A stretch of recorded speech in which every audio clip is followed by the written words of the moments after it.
Welcome to the Daddyhood Rocks podcast with John Wolford and Brandon Miller. We are here to encourage you, empower you, and strengthen you so you can engage, level up, and have fun being a dad. We are going to have guests, deep conversations, hilarious stories, and insights that will give you the strength you need so you can be the dad you gotta be. And now, here are your hosts, John Wolford and Brandon Miller. Welcome to episode number 2 of the Daddyhood Rocks podcast. We are so excited about this episode. For one, we have a guest. We're still standing. I mean, I guess we're sitting, but what a great episode in store for you. We cover a whole bunch of things, including magic poop, which I was not expecting. But so this is Brandon Miller, and I'm the understudy, John Wolford. You're a punk. All right. Thank you, understudy. I mean, Wolfie, John Wolford. So speaking of magic poop, let me tell a quick story, as disgusting as it is. So our oldest, Xander, when he was, wearing onesies and then a crib, I came to him after he was waking up from a nap rather grumpily and loudly. And I noticed, I was about 10 feet away from his crib, and it did not smell very good. And as I approached, I noticed there was a mess everywhere. I mean, it was so utterly disgusting. And every which way that poop could go, it went. And so there was poop down the legs of his onesie. There was poop that went up his back and through his sleeves. So there was poop coming out of his wrist on his onesie. And there's no other explanation. There's no other explanation other than that poop was magical, that it was able to transport itself from his butthole through his diaper, through every other part of his attire. And so that was an introduction to daddyhood for me. John, what kind of magic poop stories might you have? Yeah, and I need to preface this with my son has multiple occasions where something like this has happened almost exactly. But the best one, we're sitting at Steak and Shake. And for those of you around the country that don't know what Steak and Shake is, it's a kind of diner type feel burger shack. And my son, Johnny, this is my oldest, he is sitting in the high chair, and we begin to smell the very distinct smell of poop. And when we go to get him out of the high chair, we realize that the high chair, he's sitting in a pool of his own, magic poop. And so we actually ended up having to roll the high chair to the bathroom because there was no way I was carrying my son and his magic poop waiters through Steak and Shake. So we rolled the high chair through Steak and Shake back to the bathroom. Everybody knew what was happening. And got him cleaned up in the bathroom. Thankfully, we did have a change of clothes, and Steak and Shake was great about helping us sanitize that high chair after the fact. And what a magical story. Thank you for sharing.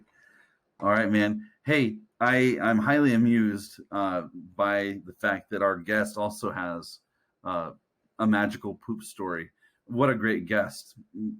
Tell me what you know about him. Yeah, so today we've got on Chase Steffiari, or some people might know him as Sergeant Chase Steffiari. Chase and I met in basic training. This was actually really difficult because I never called him Chase up until now. He was always Steph or Steffiari. He and I, along with a couple other guys, just kind of formed a deeper brotherhood than the Army already provides. We became close. He walked with me through a lot of the difficult situations in my life, even after basic training when we weren't together. And just what a cool guy, and what a great first guest to have on the show. I can't wait for y'all to hear from him. He's a great guy, and like you said, he does have a magic poop story himself. Fantastic. All right. With that said, let's just toss the ball to the running back, zooming out of the backfield, heading towards the end zone. Let's just get you guys straight to the interview with Chase Steffiari. Tell us a little bit about Audrey and how old she is, what she likes, what you like to do together. So I have my daughter, Audrey. She's 3.5. She's the light of my life. She keeps me motivated. I'm in the Army. I have 2 careers going. So I'm in the Army and I have my civilian career. So being a dad as well as kind of being like that third career or that third big kind of major thing in your life to kind of juggle. So she's my life, man. Without her, I don't think I would be as far as I am, as young as I am. So it's a miracle. She's a miracle. Yeah, you've definitely got a lot to juggle. So, kind of without giving too much, I know you can't give too much. Tell us what you do and how you manage right now. So it's funny you bring that up because, as you know, with COVID, everything's changed. Well, what I do on the civilian side is, guess what? I make medicine. So my civilian job is even, if not as busy as my Army life now. I'm just now full time. I can say when all COVID began, I was part of testing folks, and we tested folks all through New Hampshire, and I was lucky enough to be at 2 stationary sites during a period of time. Now I'm doing a little something different on the back end in regards to tracking folks who've been exposed, as well as folks who test positive, who become patients. So as you guys have seen in the news, numbers are only skyrocketing across America. In New Hampshire, we're a smaller state. I'm sure you guys know that. It's incredibly we don't have enough people to track this type of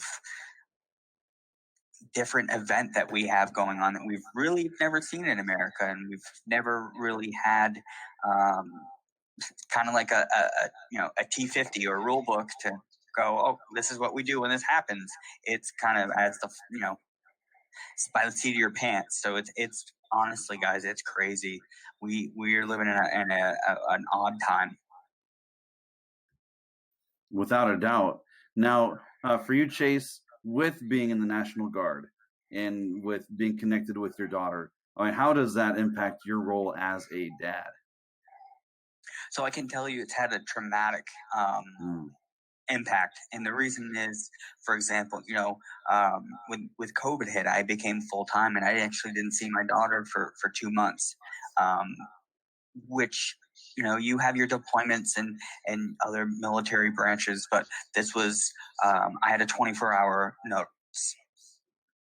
And then it was, wheels up.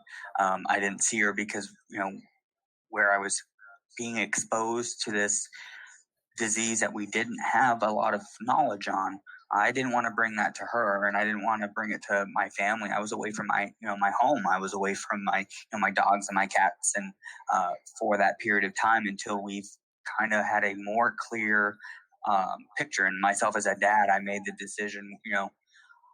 It's at the point where if I'm doing and wearing the proper PPE and all that fun stuff, I can stay home and watch my symptoms if I have any, and just kind of play it smart and be educated on the matter. Yeah, that's really important right now, and you're right. We didn't know a lot about it. I'm in healthcare myself, and it's traumatic was a perfect word for you to use there. I think it takes a big toll on your relationship with your kids. Not quite inversely, you've got a civilian career on the daily basis with your civilian career when you're not full time, when you're not activated. How does your role in the National Guard kind of play into you being a dad? So it's not as traumatic, but it definitely has its moments. As the National Guard, a lot of folks don't know it's more than 1 weekend a month, 2 weeks a year. And what I mean by that is 1 drill weekend a month and 2 an AT, an active duty training a year. I can tell you myself, I've done, since I've been in the National Guard, about 100 days of active duty service a year. Wow. So that's about a third of the year that I'm full time, which typically I have to say it's a Monday through Friday type of situation. However, it's always last second, and it's kind of adjusting your home life and sorry, sorry, I'll adjust, and I have to make it work for Big Army, like I like to say.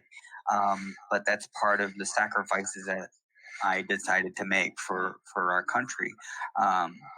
It's what's been good for me. It's worked. I've decided to re-enlist because it hasn't affected my daughter enough to where I think it's a negative impact. I actually think it's been a very positive impact to have her at a young age see and be close to someone who values our country and wears a uniform and has that type of because I do think this country is the greatest country, and I have great pride in serving, and I have great pride in serving the state that I serve. So I do think it's been a positive influence to her, and she's always asking me when I get dressed and I put my uniform on. She goes, "Oh, you must be going to work, Daddy." So it's always a nice thing when I hear that in the morning. Yeah, and with your parenting responsibilities, you've mentioned to me before you're a single dad, and so that brings kind of its own twist into things. So how do you make being, and I say this lightly, a part-time dad? I myself am a dad of 2 children who don't live with me full-time as well. And so you've kind of got this, it almost feels like a part-time role sometimes. How do you make that feel like a full-time role for her especially? So it's definitely, I know I'm there more than part-time, but I feel like I'm only there part-time. And that is just because between work and daycare and Army and everything that happens in life, it's just I don't feel as if I'm there enough, and that's kind of an insecurity that I do have. But at the same time, I have such a close bond with my daughter that when I have that insecurity, and then she sleeps with me at night, or when I pick her up from daycare and I can hear her screaming, "Daddy's here, Daddy's here," from outside, it kind of, that security and the insecurity that I do have, I bury it, because that I must be doing something right if a 3.5-year-old is that excited to see her dad every single time, and I have her 3 days 1 week, 4 days the next. So to have that excitement, I must be doing something right. That's awesome. That's awesome. Now, question for you that was not on our list of questions, but what advice do you have for other dads who are, say, in the National Guard or in the military, dads who frequently have to be out quite a bit for extended periods of time? What advice do you have for dads in that same situation? Don't take the time for granted. And that's something that I say about everything in my life, from deaths and things like that. Not to get on that type of subject, but don't take it for granted, because it only happens once. They're only going to turn 3 once. They're only going to turn, and you may be away for their when they turn 3 or anything like that. Luckily, I have not deployed overseas, but there are folks who do miss these birthdays and Christmas parties and Christmas and all of that. So my advice is, don't take literally anything for granted, from changing those diapers you don't want to change, to staying up at late at night. I woke up with my daughter when she was all the way until she was, I think, 11 months old is when she stopped waking up at night. I got up with her at night because that was my time to look at this precious thing that God has given me. And I never took that for granted. And that's something I do feel confident and good about myself, is it's not something I ever took for granted. And still, sometimes now I wake up at night, and if sometimes she co-sleeps with me, and I roll over and I see her and she's snoring, and I don't take that for granted, because we don't know what will happen tomorrow, and I could be somewhere else, or I take everything day to day, because you have to. Fantastic. On the same sort of coin there. So just for dads in general, new dads, the kind of the main audience for this podcast is new dads, young dads. What advice do you have in general for dads who want to be engaged or who want to up their game a little bit or who want to just have fun as dads? What advice do you have for dads just getting into the game for the first time? I mean, I'll be honest with you. It's have an open mind, because you're going to see things about yourself. And like, for example, when I figured out I had a little girl, I'm like, oh, a little girl. I mean, I'm happy that I'm going to have a little girl, but, and now she's wrapped around my finger. Now I'm letting her paint my fingernails, and I'm letting her comb what's left of my hair. And it's just, have fun with it, because you have to be able to have fun with your children. You have to be able to show that affection, not just love, but that affection of that intimacy of friendship, in a way of friendship. But just love your kids, and don't be afraid to love them, because they need it. That's really my advice. Oh, that's fantastic. And I think for John, this gives him an excuse to, since he has two stepdaughters, an excuse to keep on wearing fingernail polish. I mean, he relishes that. I'm sure you know that. Yeah, I mean, I don't have to paint my own anymore. It's great. Oh, that's awesome. Pink ain't looking so bad, I don't think so. Yeah. Okay, I'll keep on rolling. I got him. So kind of just as far as like you looking at yourself as a dad, what would you say has made you successful as a dad? And then after you answer that, then we'll kind of talk about the flip side of that. But what has made it work for you as a dad? What works well? So I have to say this. I'm not a patient person by any means. And I'm quite mean that quite literally, I'm not a patient person. I'm go, 100 miles an hour, get out of my way so I can get things done. With my daughter, it's odd. I'm super patient. I'm like a totally flip person, and it's just odd. It's not odd, but I just catch myself sometimes going, how can I be at so ease being a father and doing this? That is something that is so important to me, and it can be nerve-wracking, but other things that are, I won't say as important, but that requires that same level of patience, I just don't have. And it's just it's like, I can't describe it. Sometimes I think about it and I just chuckle to myself and go, it's just an odd quality that I didn't think I would ever have. And I think that is like the best thing about me. Fantastic. Now, every dad has at least one struggle once in a while. John, he has maybe a struggle once a year. But for you, what kind of difficulties or challenges do you face as a dad? What's tough for you? So I can't even say it's tough. My daughter Audrey is so inquisitive and way ahead of her age. So, for example, she does not like pizza. Any type of pizza, she doesn't like it. Well, the other night we're over at my friend's house having dinner, and he has two young kids her age, and they're all eating pizza, and we had gotten just literally bread dough with cheese. And I'm like, Audrey, it's a quesadilla. And she looks at it and she goes, no, Daddy, that is pizza. I don't like pizza. So there is no, you can't trick her. You can't do anything like that. She's already watching me. She's already 3 steps ahead of me at 3.5 years old. And it's just very, I just smile. It's just funny. All right. So, go ahead. No, I was just going to go along with that. Fatherhood brings its own sort of challenges, and like you say, you can't. She's ahead of you. But another challenge that is not quite often talked about enough is the grossest or most embarrassing that you've had as a dad. Can you give me a story? Embarrassing? So Audrey's very blunt as well. Just like me, I'm very blunt.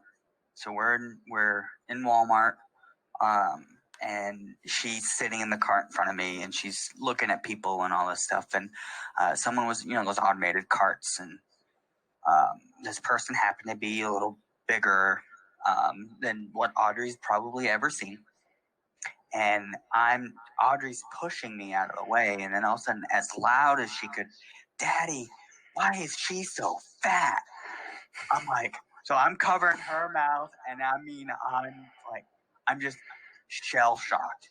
Cannot believe that this came out of my little girl, and I'm like running down the aisle. I'm trying to get out of Dodge, man. I'm trying to run and run. And that's part of her little Audreyisms is she's just super blunt with everything. So that's one of them. I mean, it's hard to name specific ones because I get embarrassed quite easy, and she does such a good job at embarrassing me. We're going through the store. It might have been Hannaford or whatever, and all of a sudden, she toots. That's what we call it, toots. And all of a sudden, same thing. She yells, I just tooted everyone. I'm just like Daddy. Yes. So, I mean, it's not super embarrassing, but at the same time, probably not something I want the whole store to know. But there's plenty of those, those little Audreyisms, I like to call it, Any gross stories? Stories that might have turned your stomach a little bit. So I have a strong stomach when it comes to Audrey. For again, another quality. I'm weird. Anything else is gross, and I've worked in a jail, and I don't have a strong stomach. But when she was younger, in diapers, and she wasn't crawling yet, I remember she had woken up at like 2 a.m. And I opened the door and I could smell that she had had a number 2. And my God, it was up her neck. It was like front neck. It went all the way in the front, in the back.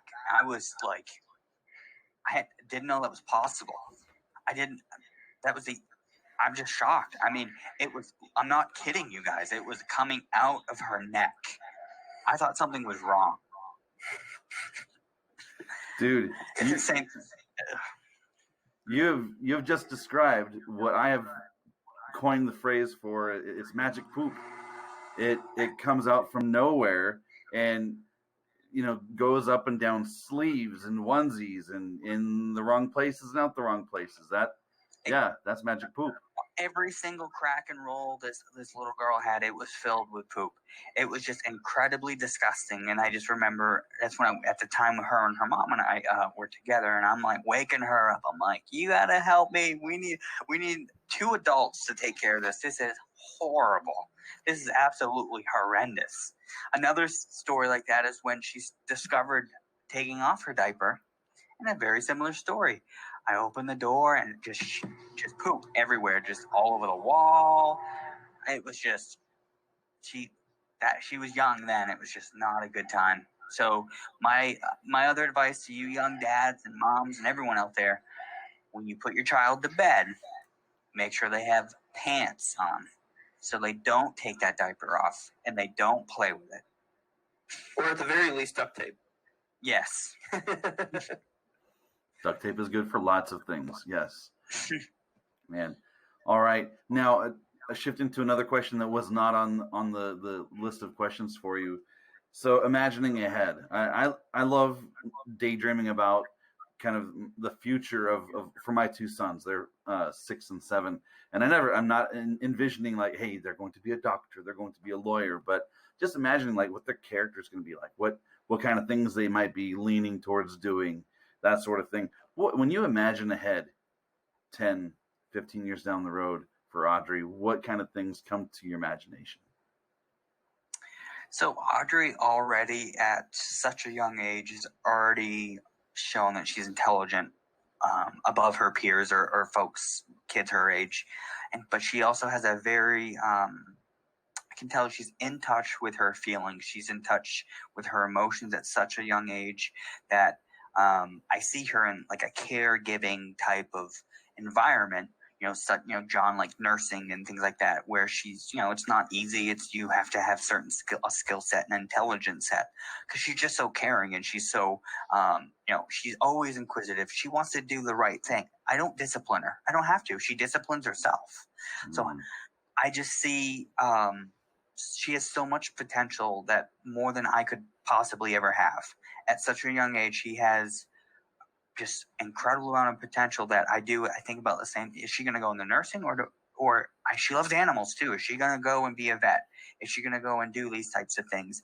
Is she going to have 100 kids? Am I going to have a bunch of, grandkids run around because she is just so loving and caring and already at such a young age, she's like a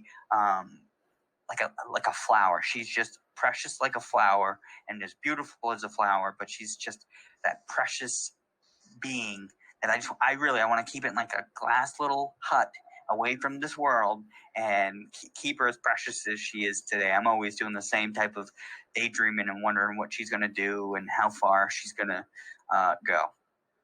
That's awesome.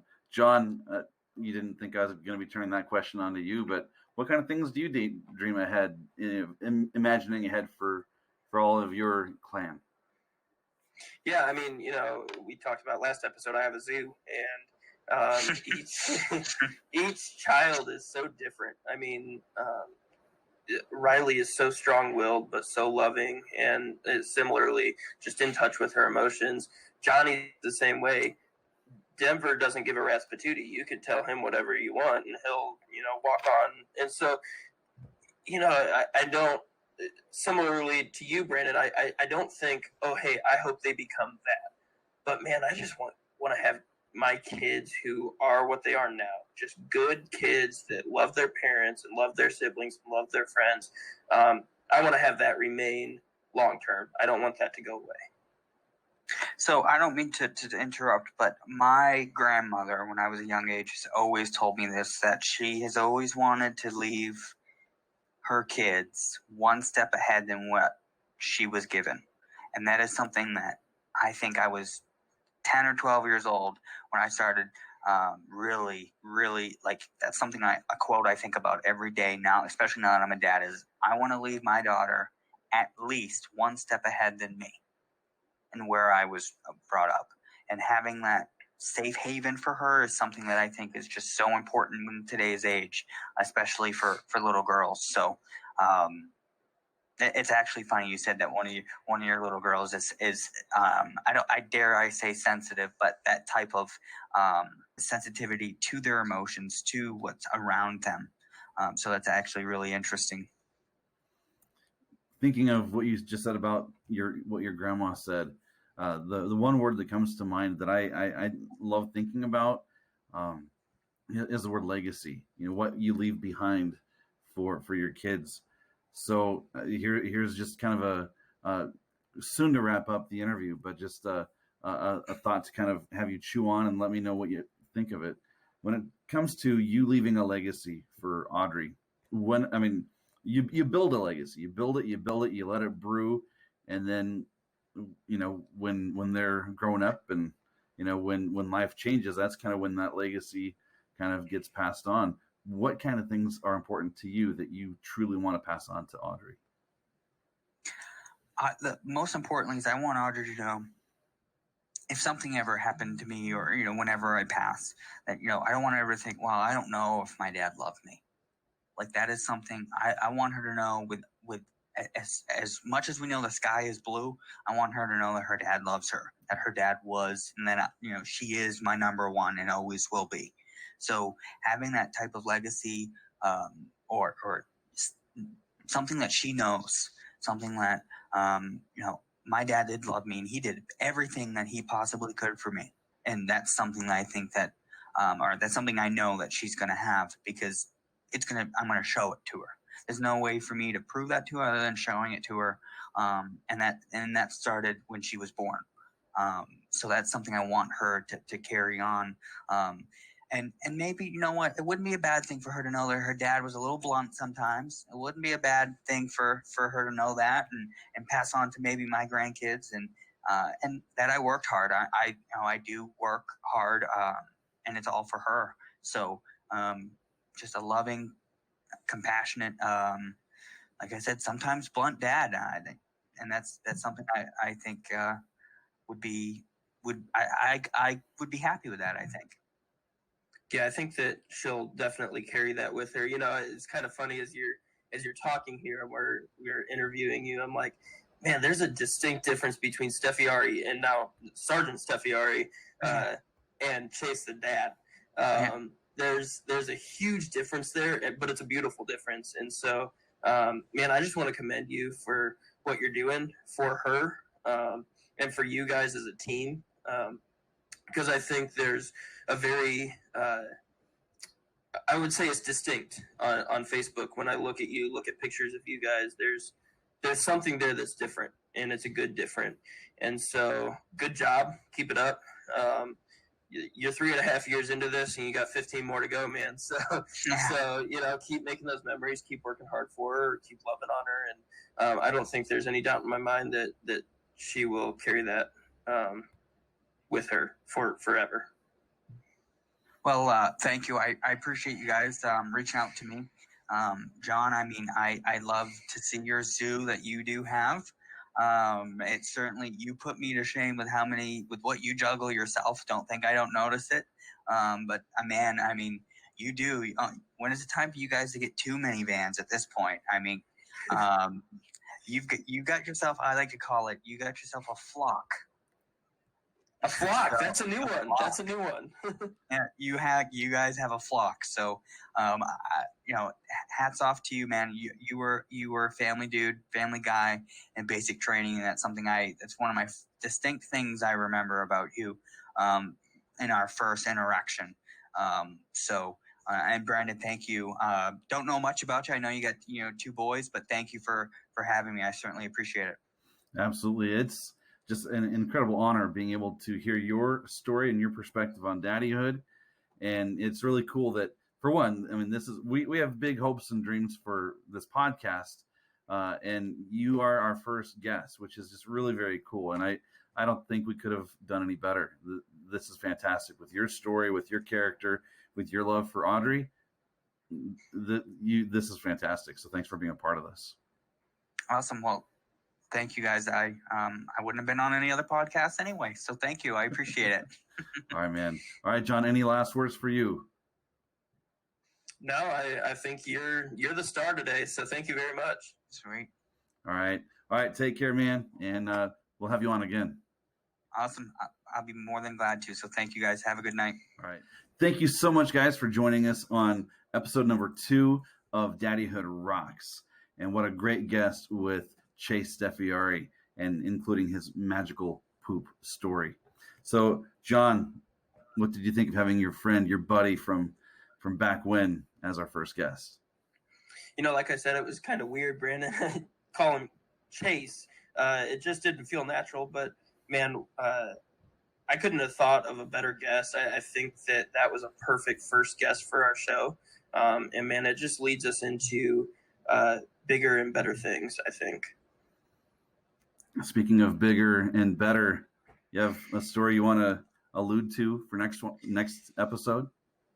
Yeah, I think next episode we might talk about kids' questions about our dangling participles. There's all sorts of them. Yes, indeed, there are. All right, with that said, thanks so much for being a part of this. Go ahead and follow us, comment, interact with us, because we'd love to hear from you if you have any other ideas how you want Daddyhood Rocks to rock and roll. All right, with that said, take care. Daddyhood Rocks. Don't forget to follow us on all the social media, Instagram, Facebook, Twitter. Don't forget to follow us on YouTube as well. We will put out new episodes every Friday evening just for you, for dads, so you can be engaged, level up, and have fun being a dad. Thanks for listening to the Daddyhood Rocks podcast.